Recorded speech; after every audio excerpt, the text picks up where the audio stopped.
we're making a leftover steak broccoli rice bowl.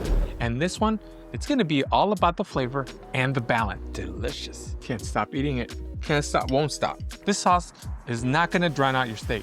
It's gonna elevate it. It's sweet, savory, and just a touch of heat. The broccoli adds freshness, the rice keeps it hearty, and that leftover ribeye cap steak, it's not gonna be an afterthought here. It's gonna be the star. Let's jump in. We're starting by chopping up some broccoli into small, bite-sized pieces. Smaller pieces are gonna cook a lot quicker, and they're just easier to eat. Now, the purpose here is to get a head start on the cooking process. So when they finally hit the pan, it's not gonna take too much time to cook them through. Let's toss these into a bowl, add a few teaspoons of water, let's cover, and then zap it in the microwave for about 2 to 3 minutes. You can also put them in some boiling water for about 2 to 3 minutes. Now, let's move on to the steak. I've got some leftover ribeye cap steak that I made in my last video. It was reverse seared, and it was tender, it was smoky, delicious, and it's one of the best steaks I've ever had. Could I make it better? Well, let's find out. I'm slicing this leftover ribeye steak in half, then half again. Then I'm gonna cut some thin slices. This way, it's gonna heat up quick, which is gonna limit the overcooking of this delicious cut.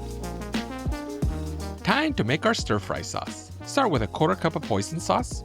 Now, depending on the brand, hoisin sauce can lean a little bit too sweet for me. So to balance it, I'm adding 2 teaspoons of gochujang. That's gonna bring some spice and some depth. Gochujang is a Korean chili paste that's gonna elevate anything you add it onto.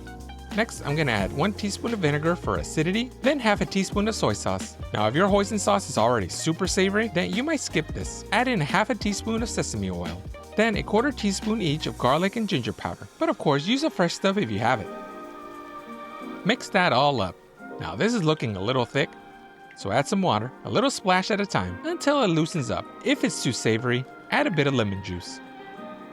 This one comes together really fast, and it hits that perfect sweet, spicy, savory balance. All right, let's cook.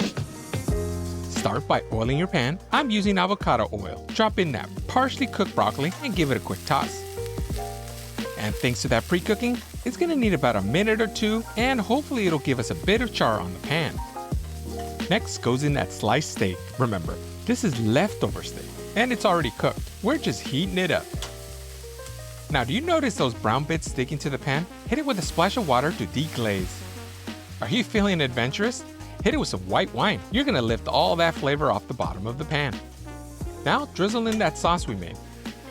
Give it a nice mix and let it simmer for just a minute or 2, which is gonna be enough to heat through and coat everything evenly. Now, you know what I hate about the takeout rice bowls? It's gonna be the ratio. It's way too much rice, way too much broccoli, and not nearly enough steak. But this ratio is perfect. At this point, the smell is ridiculous. The sauce thickened up just a touch, and it clings to every bite. Now grab a bowl and add in some rice. Scoop that broccoli and steak mixture right over the top. And don't forget any leftover sauce from the pan. You definitely want that on there. Let's give it a taste. The steak bowl is a perfect way to finish off some leftover steak. Enjoy. That leftover ribeye did not get lost. And now you know what to do with some leftover steak. Good stuff.